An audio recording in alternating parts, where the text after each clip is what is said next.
कोल्हापुरातील कमला महाविद्यालयात डॉक्टर बाबासाहेब आंबेडकर यांचे विचार, कार्यस्वरूप आणि वास्तव या विषयावर एकदिवसीय आंतरराष्ट्रीय आंतरविद्याशाखीय चर्चासत्राचं आयोजन करण्यात आलं होतं।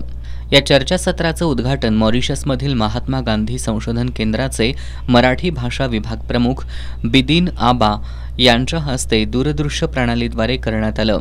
यावेळी त्यांनी डॉक्टर बाबासाहेब आंबेडकर यांचे विचार, कार्य आणि वास्तव यावर विचार मांडले।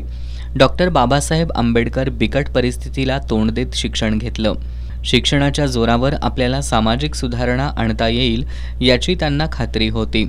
डॉक्टर बाबासाहेब आंबेडकर यांचे विचार भारतीय जनतेनं आपल्या आचरणात, विचारात आणि कृतीत आणले तरच भारत देश सामाजिक, आर्थिक, सांस्कृतिक आणि औद्योगिकदृष्ट्या प्रगती करेल असा विश्वास बिदिन आबा यांनी व्यक्त केला।